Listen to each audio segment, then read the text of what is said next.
Hallelujah. सभी को जय मसीह की। मैं अमरीक जॉय आज एक बार फिर प्रभु पिता का धन्यवाद करता हूं कि आज एक बार फिर प्रभु पिता ने समय दिया कि परमेश्वर के वचनों को लेकर आपके साथ बांट सकूं। तो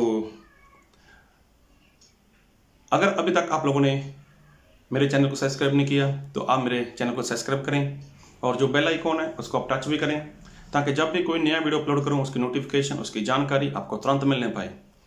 तो मैं धन्यवाद करता हूं प्रभु पिता का कि आज एक बार जो फिर से समय दिया है, और मैं चाहता हूं कि आप लोग इस वीडियो को अंत तक देखें और पसंद आए शेयर करें, कमेंट करें, लाइक करें। अगर नहीं पसंद आए तो डिसलाइक भी करना, लेकिन वीडियो को अंत तक देखना। तो आज मैं जो बात करना चाहता हूं वो बात ये है कि हम परमेश्वर के पास कैसे पहुंच सकते हैं। जी हाँ, हम परमेश्वर के पास कैसे जा सकते हैं, क्योंकि परमेश्वर के पास जाने के लिए ना तो ऐसा कोई रोड है और ना ही ऐसी कोई सड़क है और ना ही कोई ऐसी इंसान के पास गाड़ी है या कोई ऐसा जहाज है या फिर ऐसी कोई रॉकेट नहीं है कि इंसान उस रोड के ऊपर, उस गाड़ी के ऊपर या ऐसे जहाज के ऊपर या रॉकेट में ऐसा कुछ बंदोबस्त करे और वो सीधा परमेश्वर के पास चला जाए। तो ऐसा इंसान के पास कुछ भी जाने के लिए साधन नहीं है। तो हमारे परमेश्वर तो वो स्वर्ग में रहते हैं और स्वर्ग भी कोई ऐसा वैसा नहीं है। स्वर्ग परमेश्वर ने बहुत खूबसूरत बनाया है, लेकिन बात यह है कि जो इंसान है वो पृथ्वी के ऊपर रहता है, इस धरती के ऊपर रहता है। मतलब इस धरती को छोड़कर हमें दूसरे देश में जाना है। तो उसके लिए इंसान को क्या करना चाहिए? हर इंसान यही चाहता है कि वो परमेश्वर के पास चला जाए, परमेश्वर के साथ रहे। लेकिन क्या परमेश्वर उस इंसान को अपने पास बुलाना चाहते हैं? क्या परमेश्वर चाहते हैं कि इंसान वो किसी ऐसी चीज में बैठकर आए कि जिसके पास, जिस चीज में बैठकर वो जाएगा तो वही चीज उसको परमेश्वर के पास पहुंचा देगी? लेकिन बात को बहुत ध्यान से सुनना और बात को बहुत ध्यान से समझना कि आज परमेश्वर हमें क्या कहना चाहते हैं, क्योंकि परमेश्वर तो यही चाहते हैं कि जो इंसान है वो मेरे पास पहुंचे। तो और वहां पर पहुंचने के लिए हमें करना क्या है? और दूसरी बात, ऐसी कौन सी चीज है कि जिसके द्वारा इंसान परमेश्वर के पास जा सके? तो आज हम वही देखना चाहेंगे, हम वही सीखना चाहेंगे कि हम परमेश्वर के पास किस तरह से पहुंच सकते हैं और ऐसी कौन सी वस्तु है, ऐसी कौन सी चीज है कि जिसके द्वारा हम परमेश्वर के पास जा सकते हैं। और मैं बात करना चाहता हूं परमेश्वर के दास जोना भविष्यवक्ता के बारे में। तो एक बार परमेश्वर ने उसको आज्ञा दी कि जाओ नीनवा के देश में चले जाओ, नीनवा शहर में चले जाओ। वहां पर जो लोग हैं उनका पाप बढ़ चुका है और उनके पाप के बढ़ने की वजह से मैं काफी दुखी हूं और मैं उन लोगों को नाश कर दूंगा। तो ये अगर आप पढ़ना चाहो तो पुराने नियम में जोना, उसकी ज्यादा बड़ी किताब नहीं है, बहुत छोटी सी है। आप उसको ध्यान से और अच्छे ढंग से पढ़ना। तो जोना परमेश्वर के बारे में जान चुके थे कि परमेश्वर बहुत ही दयालु है, कृपालु है। तो मैं वहां पर चला गया तो परमेश्वर उनको क्षमा करेंगे और मैं इतना बड़ा भविष्यवक्ता, तो मेरा वहां पर बोलना वो कुछ अजीब सा हो जाएगा। तो उसने परमेश्वर के वचन की अनाज्ञाकारी कर दी। अनाज्ञाकारी कर दी मतलब उसने परमेश्वर के वचन को मानना बंद कर दिया और वो दूसरे देश में जा रहा था। तरसीस नाम का देश था, वहां पर वो जा रहा था। अभी वहां पर जाने के लिए उसको क्या करना हुआ कि वहां पर एक बड़ा सा समंदर था और समंदर में एक बड़ा सारा जहाज था। जहाज मतलब बोलते हैं किश्ती, ऐसा कुछ बड़ा समंदर में कोई जहाज था। और वहां पर जो जोना भविष्यवक्ता था, हो सकता है उसने वहां पर टिकट निकाली या पैसे दिया या जो भी, लेकिन बाइबल में ऐसा लिखा है कि वो उस जहाज में बैठ गया। और मैं आपके लिए वचन पढ़ना चाहूंगा जोना उसका 1 अध्याय उसके 4 वचन से। तब यहोवा ने समंदर में एक प्रचंड आंधी चलाई और समंदर में बड़ी आंधी उठी जहां तक कि जहाज टूटने पर था। तो देखो क्या हुआ कि जो जोना नबी था, जोना भविष्यवक्ता था, वो जहाज में बैठ गया और परमेश्वर ने वहां पर एक बहुत बड़ी आंधी चला दी और इतनी जोरों की आंधी चली कि जो जहाज था वो टूटने वाला था या फिर वो डूबने वाला था। लेकिन जहाज टूटने वाला था या डूबने वाला था, ना तो टूटा ना वो डूबा। लेकिन वहां पर कुछ और लिखा है, तब मलाह लोग डरकर अपने अपने देवता की दुहाई देने लगे। और देखो वहां पर जो मलाह लोग थे उन लोगों ने, उनको डर लगा कि ऐसी भयानक सी आंधी, ऐसा भयानक सा तूफान, तो हम तो नहीं बचेंगे, हम तो नाश हो जाएंगे, हम मर जाएंगे वगैरह वगैरह, जो भी उनके साथ हुआ। तो वो अपने अपने देवी देवता को याद करने लगे। और उसके बाद और जहाज में जो व्यापार की सामग्री थी उसे समंदर में फेंकने लगे कि जहाज हल्का हो जाए। परंतु जोना जहाज के निचले भाग में उतरकर सो गया और गहरी नींद में पड़ा हुआ था।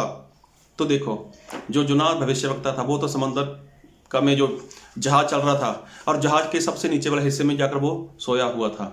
अभी उसको खबर नहीं है कि ऐसा कुछ हो चुका है वहां पर। लेकिन वहां पर जितने भी यात्री लोग थे और लोग भी थे, तो उन लोगों ने क्या किया, अपने जरूरी सामान निकाला। अभी देखो, वो व्यापारी लोग थे, हो सकता है उनका कारोबार बहुत बढ़िया हो, तो उन लोगों ने क्या किया, वो सब कुछ वहां से निकालकर समंदर में फेंक दिया। और हो सकता है कुछ ऐसे लोग हों वहां पर कि जो अपने परिवार के लिए अच्छी अच्छी वस्तुएं लेकर जा रहे थे, वो अपने परिवार के लिए बहुत बहुत बढ़िया सामान लेकर जा रहे थे, ऐसा कुछ हुआ वहां पर। लेकिन उन लोगों ने क्या देखा, कह रहे जहाज तो डूब जाएगा, वो तो टूट जाएगा और हम नाश हो जाएंगे। तो उन्होंने अपने जरूरी सामान निकाले वहां से और वहां पर उन्होंने उस समंदर में फेंक दिया। उसका कारण क्या था कि और जो जहाज में वेट है, हाँ, जो उसका वेट है वो थोड़ा कम हो जाए। और यहाँ पर लिखा भी है, जहाज को हल्का करने के लिए, जहाज में से वेट को कम करने के लिए, ताकि जहाज जो हल्का हो जाए। तो उन लोगों ने सारा सामान वहां पर डाल दिया। तो देखो, लेकिन जो तूफान था, जो आंधी थी, वो वहां पर रुकी नहीं, वो तो अपना काम किए जा रही थी। तो तभी सभी लोगों ने ध्यान दिया, अरे ऐसा है क्या, हमने तो सब कुछ निकाल भी दिया है, हमने तो अपने देवी देवता को भी याद किया, लेकिन ऐसा हुआ ही नहीं है। तो तब वो लोग जोना भविष्यवक्ता के पास भाग कर गए। तो आगे आप पढ़ सकते हो वहां पर क्या हुआ। तो मैं उसके ऊपर चर्चा नहीं करना चाहता, लेकिन मैं जो कहना चाहता हूं कि एक देश से दूसरे देश में जाने के लिए इंसान को जहाज की जरूरत पड़ी। और तो और इंसान ने अपने जीवन से सब कुछ निकाल दिया, मतलब उस जहाज में से सब कुछ निकाल दिया ताकि वो दूसरे देश में चला जाए। लेकिन एक इंसान ऐसा था जिसकी अनाज्ञाकारी की वजह से उन लोगों को, उनके ऊपर वो बड़ा संकट आ चुका था, दुख का समय आ चुका था, जिसकी वजह से उन्होंने सब कुछ निकाल दिया। लेकिन फिर भी वो हल्कापन जहाज में नहीं हुआ, अगर हुआ भी तो, लेकिन फिर भी वो आंधी नहीं रुकी। फिर क्या हुआ, चलते चलते ऐसा हुआ कि जो जुना है उसने सारी बात बता दी कि आप मुझे समंदर में डाल दो तो ये जो आंधी है ये थम जाएगी। तो ऐसा ही हुआ। और उसके बाद क्या हुआ कि ये सब कुछ होने के बाद जो जुना भविष्यवक्ता तो उसको समंदर में डाल दिया। चलो, तूफान शांत हो गया। तो उसके बाद मैं फिर कहना चाहता हूं, अगर आप जानना चाहते हो तो जुना भविष्यवक्ता की आप पूरी किताब पढ़ देना, छोटा सा चैप्टर है, तो आपको समझ आ जाएगी। लेकिन एक वचन और पढ़ना चाहूंगा आप लोगों के साथ में, ताकि आपको पता चले। और मैं पढ़ना चाहूंगा पहला तिमोथियस उसका 1 अध्याय उसके 18 वचन से। हे पुत्र तिमोथियस, उन भविष्यवाणियों के अनुसार जो पहले तेरे विषय में की गई थी, मैं यह आज्ञा सौंपता हूं कि तू उनके अनुसार अच्छी लड़ाई को लड़ते रहे। तो देखो, परमेश्वर का दास संत पौलुस वो अपने साथी तिमोथियस को लिखता है कि अगर जो मैंने तुझे बताया है, जो तूने सुना है, वो सारी आज्ञा मानता जा, तो तू अच्छी लड़ाई लड़ सकता है। फिर लिखा आगे 19 में, और विश्वास और उस अच्छे विवेक को थामे रहे। देखो, विश्वास को और अच्छे विवेक को, मतलब शुद्ध मन को पकड़े रख, जिसे दूर करने के कारण कितनों का विश्वास रूपी जहाज डूब गया। अगर किसी का हृदय शुद्ध नहीं हुआ, अगर किसी का मन शुद्ध नहीं हुआ, तो ऐसे लोगों ने क्या किया, अपना विश्वास रूपी जहाज वो डुबो लिया उन लोगों ने, मतलब डूब गया वो। तो परमेश्वर का दास संत पौलुस यही बोलता है, तिमोथियस अपने मन को शुद्ध कर। ना जाने कितने लोग अपना विश्वास का जहाज वो डुबो चुके हैं, उनका जहाज था विश्वास का, वो डूब चुका है। मतलब हमें परमेश्वर के पास जाना है ना, परमेश्वर के पास जाना है, तो हमें क्या करना पड़ेगा, हमें वही जहाज, मतलब जहाज किसको बोला गया है, विश्वास।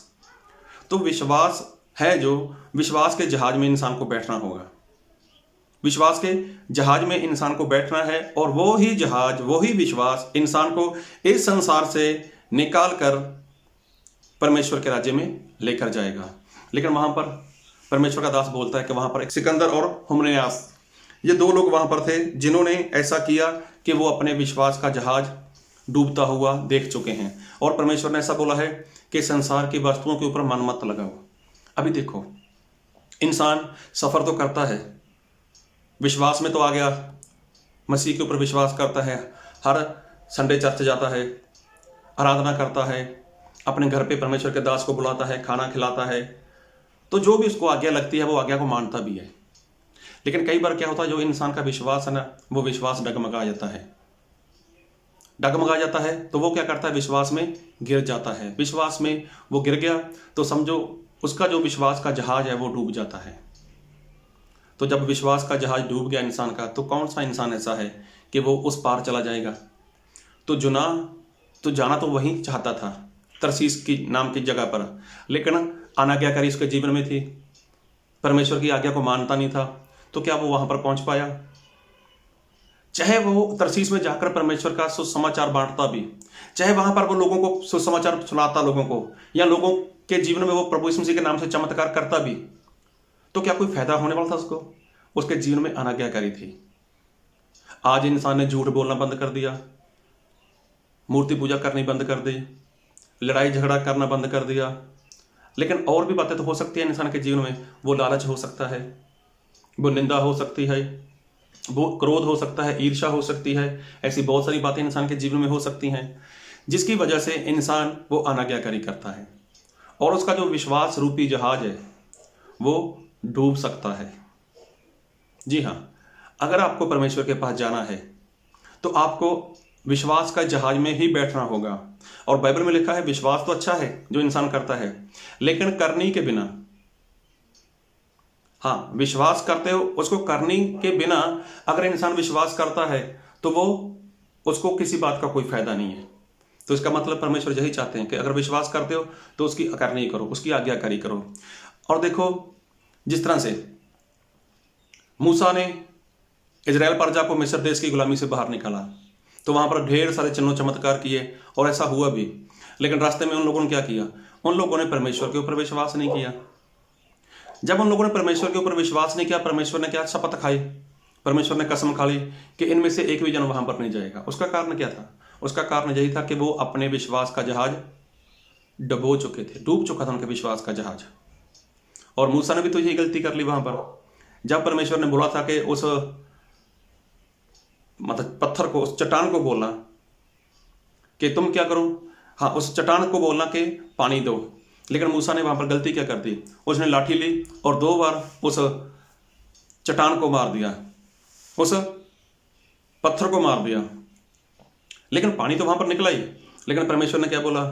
ए मूसा, तूने मुझे इन लोगों के सामने पवित्र नहीं ठहराया, मतलब तूने विश्वास नहीं किया, तूने विश्वास नहीं किया। अब क्या होगा कि अभी तुम कनान देश में नहीं जाएगा। तो क्या मूसा वहां पर गए? तो रास्ते में मूसा का भी जहाज डूब गया था। तो आप, हमें और हम सभी कितने समय से विश्वास में चल रहे हैं, लेकिन हमें क्या करना है? हमारा जो विश्वास का जहाज है, इसको हमें आखिर तक इसमें बैठकर हमें जाना है। और बाइबल में लिखा है जो अंत तक सहन करेगा, जो अंत तक बना रहेगा, उसी का उद्धार होगा, वही बचाया जाएगा। तो देखो, आपके पास जो जहाज है, देखना उसमें लालच का सुराख तो नहीं हो चुका, उसमें झूठ का सुराख तो नहीं हो चुका, उसमें निंदा का सुराख तो नहीं है, उसमें लड़ाई झगड़े का, उसमें बैर का, उसमें अनाज्ञाकारी का सुराख तो नहीं है।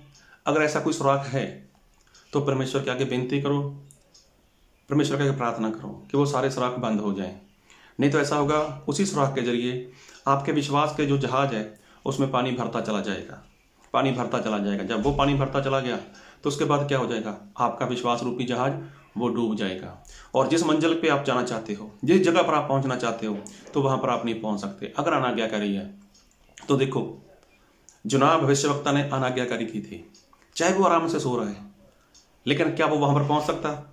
तो कभी नहीं पहुंचने वाला था, क्योंकि उसको चलाने वाला कौन था? मलाह लोग चलाने वाले थे। तो अभी उनको भी काफी मुश्किल आ रही थी। तो देखो, उसके बाद जब जोना भविष्यवक्ता को उन लोगों ने वहां से निकाल दिया तो उसी जहाज में कितनी शांति हो गई थी। तो ऐसा ही अगर आपके जीवन में कुछ ऐसी बात है हमें देखो स्वर्ग में जाना है। अगर स्वर्ग में जाना है तो आपके विश्वास का जो जहाज है, मेरे विश्वास का जो जहाज है, वो डूबना नहीं चाहिए। क्योंकि परमेश्वर के दास ने एक बार फिर पढ़ना चाहूँगा, पहला तीमुथियुस उसका 1 अध्याय उसके 19 वचन में, और विश्वास और उस अच्छे विवेक को थामे रहे। देखो, विश्वास को और शुद्ध मन को पकड़े रख, जिसे दूर करने के कारण कितनों का विश्वास रूपी जहाज डूब गया। तो देखो, जो हमें स्वर्ग लेके जा सकता है, जो हमें स्वर्ग में पहुंचा सकता है, वो हमारा विश्वास है। अगर वही विश्वास का जहाज, अगर हम उसमें सही तरह से चल रहे हैं, उसमें सही तरह से बैठे हुए हैं, उसके अनुसार हम जीवन जी रहे हैं, तो यही हमारा विश्वास हमें क्या करेगा, वो प्रभु यीशु मसीह के पास, परमेश्वर के पास हमें पहुंचाएगा। अगर विश्वास छोड़ दिया, शुद्ध हृदय नहीं रखा, तो इंसान वहां पर नहीं जा सकता। इसीलिए अपने विश्वास को और बढ़ाओ, विश्वास में बढ़ते जाओ और खुद भी देखते जाओ कि आपका विश्वास कहाँ पर कमज़ोर है, कहाँ पर विश्वास छोड़ रहे हो। अगर विश्वास छोड़ रहे हो तो आपको ज़रूरत है कि हम परमेश्वर के अच्छे सेवकों के साथ, परमेश्वर के दास लोगों के साथ संगति कर सकें, ताकि हम विश्वास में बढ़ सकें और हमारा रुपया पैसा, हमारा सोना चांदी, हमारी आशीष, हमारी बरकत, हमारी जॉब, हमारा परिवार हमें कभी नहीं बचा सकेगा। आपने कितना इकट्ठा कर लिया, चाहे आप मसीह में आ चुके हो, चाहे आपको ढेर सारी आशीष मिल चुकी है, लेकिन उसमें से एक भी वस्तु आप स्वर्ग नहीं लेके जाने वाले। तो देखो, उन लोगों ने, व्यापारी लोगों ने अपना सामान निकाल दिया उसको हल्का करने के लिए। इसलिए आपको हल्का रखना पड़ेगा अपने विश्वास रूपी जहाज को। तो ऐसी ढेर सारी वस्तुएं जमा मत करो, रुपया पैसा सोना चांदी गाड़ी बंगला, तो ऐसी वस्तुओं को ज़्यादा वहाँ पर मत इकट्ठा करो, वो भारी हो जाएगा। और ऐसी और भी बहुत सारी चीज़ें हैं जो गलातिया 5 के 19 से लेकर 21 तक लिखा हुआ है। उसमें निंदा है, झूठ है, चोरी है, क्रोध है, और भी बहुत कुछ है वहाँ पर जो लिखा हुआ है। लेकिन अगर आप चाहते हो कि आप उस जहाज में, विश्वास के जहाज में बैठकर उस पार जा सको, परमेश्वर के पास जा सको, तो आपको अपने उसी जहाज में से, जो आपका विश्वास का जहाज है, उसमें से ये सारी बातें आपको निकालनी होगी। शरीर के सारे काम निकालने होंगे, वो अनाज्ञाकारी निकालनी होगी। अगर आप झूठ निकाल देते हो, ऐसी सारी बातें निकाल देते हो, तो वो आपका जो विश्वास का जहाज है वो बहुत आसानी के साथ आगे चल सकता है और आपको वो परमेश्वर के पास पहुंचा सकता है। हाँ, रुपए पैसे की तो बात मैंने कर दी, तो शरीर के काम भी हैं, उनको भी आपको बाहर निकालना है। अगर भारी हो जाएगा तो आप विश्वास में अच्छे से चल नहीं सकते, विश्वास में आप घबरा सकते हो। सबसे बड़ी बात है पैसे की। अगर इंसान पैसे की बात करे, पैसा ज़्यादा है तो इंसान को नींद नहीं आती, पैसा ज़्यादा इंसान को टेंशन रहती है, तो ऐसे इंसान भी परमेश्वर के राज्य में नहीं जाएंगे। क्योंकि प्रभु यीशु मसीह ने कहा है, एक ऊंट का सुई के नाके में से निकलना हो सकता है, लेकिन एक धर्मान का परमेश्वर के राज्य में जाना वो असंभव है। तो इसलिए ऐसी ढेर सारी बातें हैं, तो ढेर सारी बातों को अपने जीवन से बाहर निकालो और आप अपने विश्वास के जहाज में बैठो और आप परमेश्वर के राज्य में प्रवेश कर सको और अपनी मंजिल तक पहुंच सको। प्रभु हम सभी को बहुत ताकत की आशीष दे। आमीन।